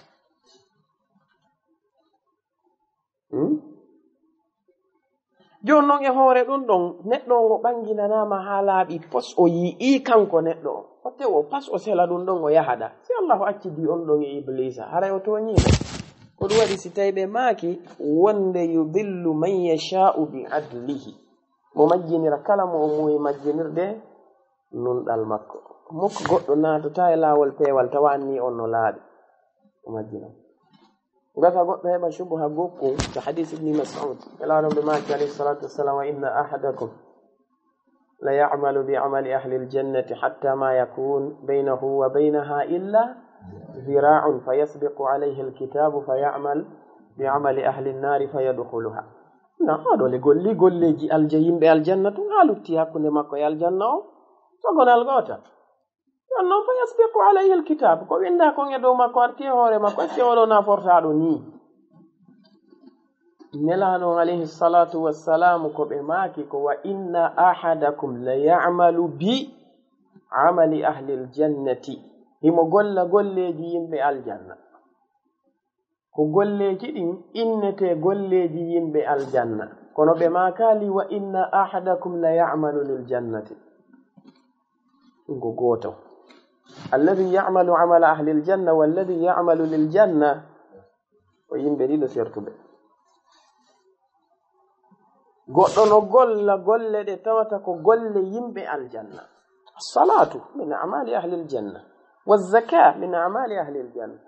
أنا أسكي كلا جول دون جبانين كلا زكو دون جبانين ودواري في بماكي حديث جو شيخ سامين بماكي أندون حديث كو مفسر لهذا بماكي وند وإن الرجل لا يعمل بأمل أهل الجنة فيما يظهر للناس وهو من أهل النار bemaki goddo no golle yimbe aljanna kono hara ko feññinani yimbe ben ko suura golle den ko golle yimbe aljanna kono ko woni ka bernde ko na aljanna o gollani ko imma hebugol teddungal ka aduna ma dum imma hebugol jaahu ka aduna e ko nande sifadi non bici jonnon ko ben don woni gollay ha hewta Allahu waylta murando parce que ma sabu makko be golle kanko jommen go holli e wonde kala ko tata nafi makko wadi raw memata taw mema وي على لله الدين الخالص كان كو دين لا بك كان وميما وي من عمل عملا أشرك فيه معي غيري تركته وشركه وميما تالي انه قال يلا سينات قولي دو ها عمل أهل الجنة ونقو فيما يظهر للناس برند الله بانا في الله ونورد ولو جبنتاك amma neɗɗo gollirɗo golle yimɓe aljanna tawi ɓernde nden no laaɓi oɗo amila lil janna allahu tabaraka wa ta'ala o wi wama kana allahu liyudi'a imanakum allahu azza wa jalla o yeɓata gomɗinal moɗon ngal on gollata o bonna wama kana allahu liyudi'a imanakum kanko tabaraka wa ta'ala inna allaha la yudi'u amalal muhsinin o wi golle ɓe moƴƴinayɓe o yeɓataɓe si goɗɗo golli tawi no laaɓanimo ha hewti ɗon o waylti murano hara o yeeɓali hara o yeeɓi idan ɓen golluɓe ɗon ko golle yimɓe aljanna ɓe golli kono ma amilu lil janna wona aljanna ɓe gollay anda si fami eywa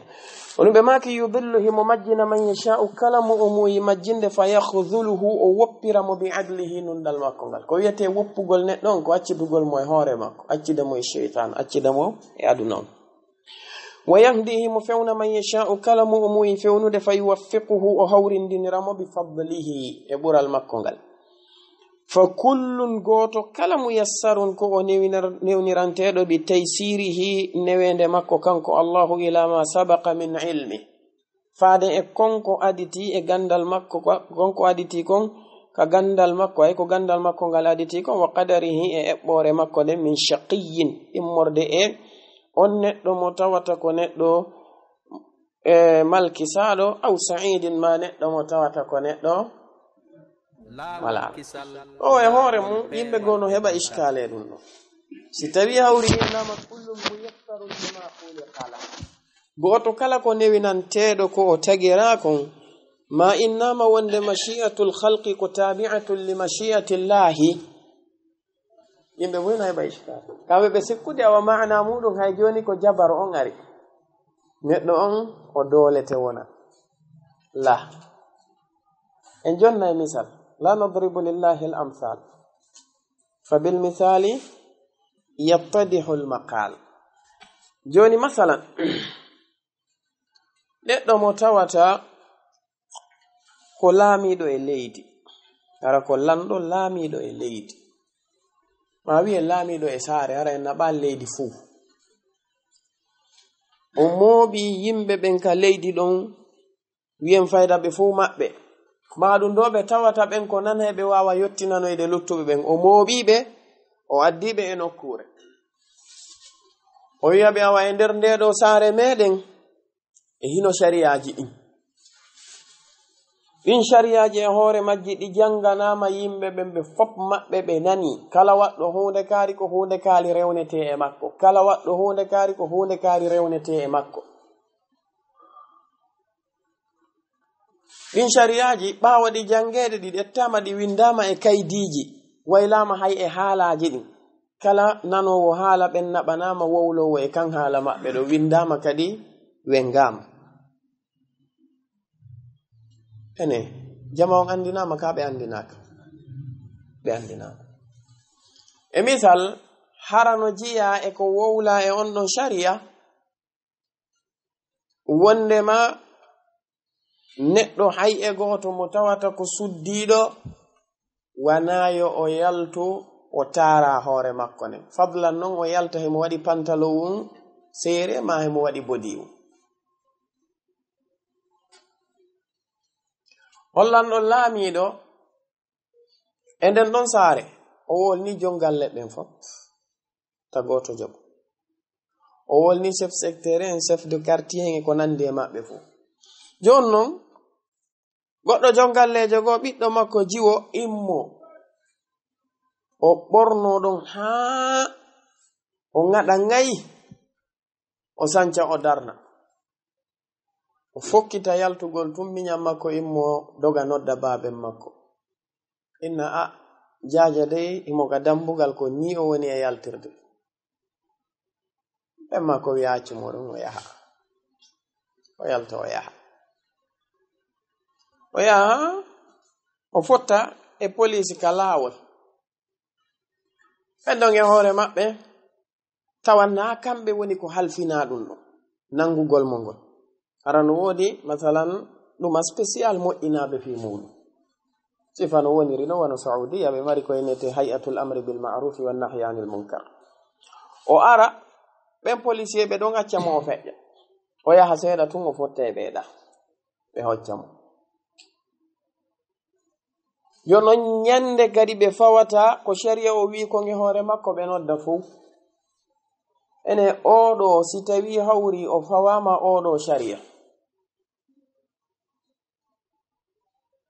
haray lanɗo on toñimo haray o toñalimo ka yon non may baben makko no wawno darade ka dambugal wiya o yata ka wawata o wawno ɓen policier ɓe o fottuno e mum no wawno darade wiya o feƴƴata ka ɓe wawata eɓe wawno ɓeeɗa kadi ɓe o fottuno e muɗum ɗo eɓe nangumo ɓe wawno mo yiltude ɗo eɓe hewtinoyemo ka sharia o wi o yaw ɗon ɓe wawno mo nangude ɓe natta mo ka maɓɓe ɓenna yaltata ɗo ko ni ɓornorɗo kono ɓe accimo madama o haɗama ha gasi o teyke pas o ukkike e ɗin ɗon peeji ene ko mo newinanimo o yaltino baben makko goo police on ɗiɗi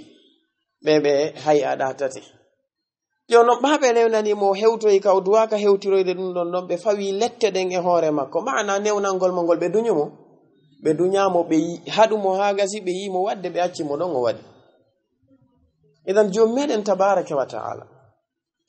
o haɗi en shirkangol mo o haɗi en yeddugol mo o haɗi en waɗugol zina ko pellet en fof meɗen hiɗen fellitiɗo neɗɗo si fokkitiɗo waɗugol zina si Allah azza wa jalla no faala o kalay kanko neɗɗo o waɗoyta zina o wawi mo darnude kanko neɗɗo o daro nokku goto tawata sottude ka o wawata mo wawi neɗɗo on seppa ɗo ha o maaya kono o hewtoyta ka o woni yaade ɗo bani israila ko dumunne jeluɓe waɗuno kaborure tiihi ɓaɓe wiɓe natoyta Philistine duuɓi 40 heɓe seppude ɓe seppa e gila bimbi ha kikiɗe ɓe yiltitoɓe ta hay jon ɓe sottali ka ɓe dariɗo enan goɗɗo fokkitiɗo amoygol saare si Allah azza wa jalla no faala o ƴawayɗo e métro ngar ruya ɗo ha weeta bimbi kono ndara o ta hay joni ka gaare ka o ƴawi ɗon ko ɗon o waɗi andi mo wawi kalde on tigi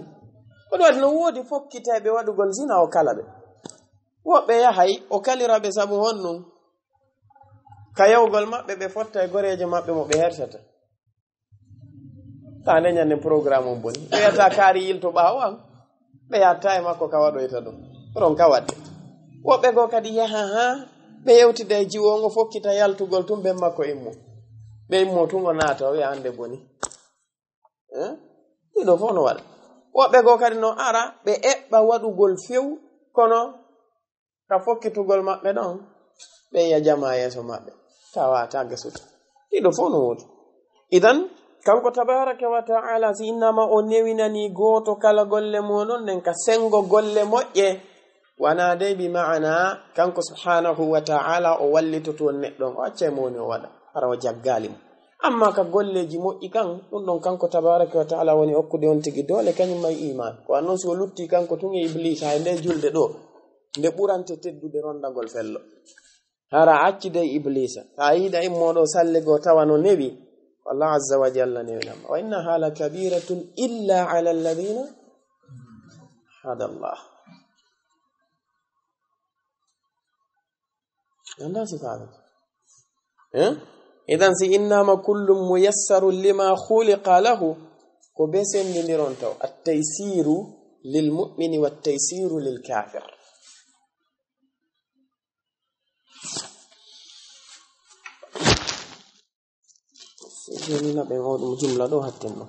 بماك تعالى أتوبي كنك الله عز وجل أن يكون نلاتة في ملكه كلام مكو ما لا يريد كتوات كنك الله ومفعندك وما لا يريد كفاندك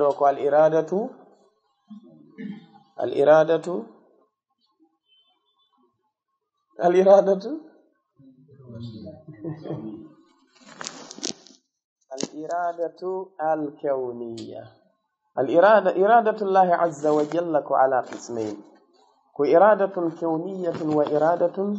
شرعية الإرادة الكونية هي التي بمعنى المشيئة ولو تعالى أن يكون في ملكه ما لا يشاء إنما الإرادة الكونية يشمل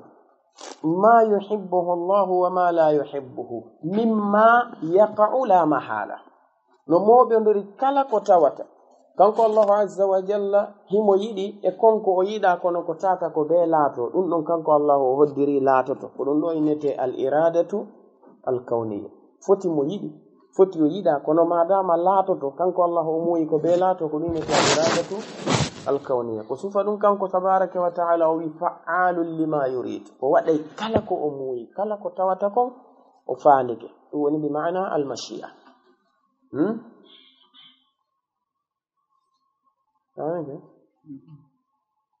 ويفعل الله ما يشاء ورو الإرادة الكونية هي بمعنى المشيئة إني ما شاء كان وما لم يشاء لم يكن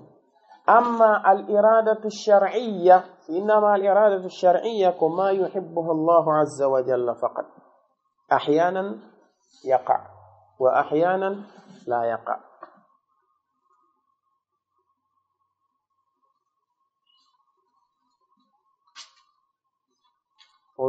والله يريد أن يتوب عليكم والله يريد أن يتوب عليكم إرادة دونكو إرادة شرعية كانكو هي مفادي كانكو تبارك وتعالى دي ويافتو إن جوني نونكو فو ويافتو أنا فو هولي الله بدي رويتن دين في ينتوبو ويافانو يسكي فو روايدي فو رواتا ماجي نونكو إرادة متاتك شرعية مما يحبه الله جل وعلا يونو نودي بلاتو تو يمون نودي بتاتا لا تتاكو يمون أما الإرادة متوتة الإرادة الكونية النبي نوح عليه الصلاة والسلام بماك لا ينفعكم نصحي إن أنصحت لكم إن أردت أن أنصح لكم بماك إن كان الله يريد أن يغويكم إن كان الله يريد أن يغويكم ونا إرادة شرعية ننكو إرادة كونية وننكو بمعنى المشيئة فهمت إذا تعالى أتوبيكنكو الله أن يكون دلاتو في ملكه كلام مكما لا يريد كنكو توتا أو مويا تيو سندردي كلاكو إنتي الإرادة الشرعية سي إرادة وولاما تويكو الله يدتو أرايكو شرعية فتن الله تتفتي لا تتاكو أما ستوي إرادة وولاما توي ناكنكو الله تبارك وتعالى كو يدي haray on ɗon ko irada kawniya kala irada mo tawata o laatike hara o laatike emo wi'e kawniya hay si tawi Allah azza wa jalla no yiɗi mo parce al iradatu al kawniya karmo koɓɓe maaki on ɗon ko awsa'a min al iradati alshar'iyya irada alshar'iyya qad taqa wa qad la taqa woni ɗum ɗon ko mimma yuhibbuhu Allah azza wa jalla faqat أما الإرادة الكونية أنه لا بد أن تقع يقولون سواء كانت مما يحبه الله ولا مما لا يحبه الله عز وجل فاهمين لأنه يتقوي سي الله جل أو يكون ما دون لا تنتو لأحد قوته عنه إجاي مكو كانك الله عز وجل غنى yondinaare ɗum ɗo kadi o toon nde goɗɗo wonata tawa haton jina e makko he waka gasuɗo few allahu wi ya ayyuha nnasu antumul fuqara'u ila allah en fof ɗen haton jini e makko ko ɗum waɗi so wi'i kanko allahu azza wa jalla kanko woni alqayyumu karmo koɓɓe maki ma'ana alqayyumu ko alqa'imu bi nafsihi almuqimu li غيره قدرني دهور ما لا يحتاج إلى أحد ولا يحتاج إلى شيء المقيم لغيره كل يحتاج إليه قوتو كلا نهاتو نجيني ماكو كانكو قوتو كلا نهاتو نجيني ماكو كانكو ونو وهونا ننقلو أنفامتا هاي قوتو واتا واندباو ماكو كانكو الله عز وجل بماكي خالقا لكل شيء ألا هو رب العباد ورب أعماله أي كانكو الله تبارك وتعالى وكانكو ونتقدو كلا هو كل شيء أي كل مخلوق كلا تداد ألا هي هو كانكو رب العباد ونجوم جياب بمبفو ورب أعمالهم ونجوم كريم قل لي جماع بدينفو فودن عندي معنى الرب كا معنى الرب هو الخالق الملك المدبر شيخ سيمين بما تقولون معنى الرب إذا سيئنا رب العباد أي خالقهم وملكهم ومدبر شؤونهم سيئنا رب أعمالهم أي خالق أعمالهم وملك أعمالهم ومدبرها بماكي والمقدر كانكو وني إبو وكدي لحركاتهم من الدماء بدن فو وآجالهم إلى جماء بدن فو الباعث الرسل إليهم كانكو وني نلدو نلاب بن فادي إماء لإقامة الحجة عليهم في نمنو بالحجة يدو ماء rusulan mubashirina wa munzirina li alla yakuna linnasi ala allahi hujjatun ba'da ar-rusul. Hay goto aroyta yanade darngal o enna jomi ko ɗum ɗo ma ko ɗum sina ahlal fatra ɓen ɗon kadi si ari ko yimɓe ɓe tawata ɓe jarridete sifa wonɓe ɓen hakkunde nelaɓe awa nde oya nelaɗo feƴƴi hari ɓe arali ɓe wona ɗon ɓe maya tawa oya kadi arali kamɓe nelaɗo arali e maɓɓe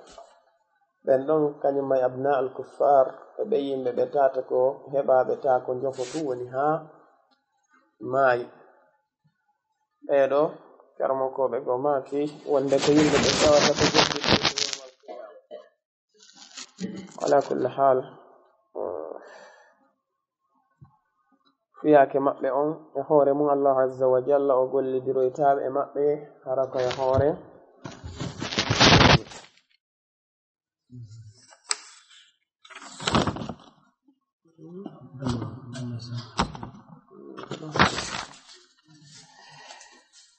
maki wal imanu e gomɗingol ngol bel qadari koddori on khayrihi ko moƴƴi kon wa sharrihi e ko boni kon hulwihi ko weli kon e muɗum wa murrihi e ko haaɗi kon e muɗum wa kullu dhalika ɗum fo qad gomɗin qaddarahu Allahu rabbuna jomi meɗen kanko Allahu o hoddiri ɗum wa maqadirul umuri eɓɓoreji fiyakuji ɗin fo biyadihi ko e jungo makko woni wa masdaruha yaltirde majji ɓulirde majji fo an qada'ihi ko e ñawore makko alimahu andi kulla shay'in kala hunde qabla kawnihi ko attila tagol mayre fajara kañum hunde nde dogi kadi ala qadarihi e dow eɓɓore makko nde la yakunu latotako min ibadihi immorde jiyaɓe makko ɓen qawlun konngol wala amalun wana gollal illa si wana wa qad gomɗi qadahu kanko Allahu o ñaawi ɗum ɗo wa sabaqa ilmuhu bihi gandal makko ngal aditanike ɗum ala ya'lamu e hara anda man khalaqa on taguɗo konko o tagi wa huwa al-latiful khabir tele ko kanko woni on mo tawata ko o newiɗo on mo tawata ko hubbitiɗo fiiji tagore makko nden fu yubilluhi mo majjina man yasha'u kala mo o muuyi majjinde fa yakhdhuluhu o woppiramo bi adlihi nunɗal makko ngal wa yahdihi mo fewna man yasha'u kala mo o muuyi fewnude fa yuwaffiquhu o hawrindeniramo bi fadlihi e ɓural makko ngal fa kullun goto kala mo yassarun ko newneranteɗum bi taysirihi newende makko kanko Allahu ila ma sabaqa faade e konko aditi ɗum min ilmihi e gandal makko ngal wa qadarihi e eɓɓore makko nden ani konko gandal makko ngal e eɓɓore makko nden aditi min shaqiyyin immorde e malke saɗo aw sa'idin ma malad ta'ala kanko Allahu o towi an yakuna nde latoto fi mulkihi kalamu makko ma la yuridu konko o muyal aw yakuna ma ɗum latano li ahadin goɗɗo anhu e maɓɓe ga e makko kanko Allahu ghinan yondinare khaliqan kanko ko o taguɗo li kulli shay'in kala hunde ala hey huwa kanko Allahu rabbul ibadi kanko woni jomiraɗo jiyaɓɓen fu wa rabbu a'malihim jomiraɗo golleji maɓɓe ɗi wal muqaddiru o tata ko eɓɓowo le harakatihim min minale maɓɓe ɗen fu wa ajalihim elaje maɓɓe ɗen alba'ithu mo tawata ko neluɗo arrusula nelaɓe ɓen ilayhim e maɓɓe li iqamati lhujjati fi ñimnugol hujja on alayhim laawol kisal ko laawol peewal e ɓantal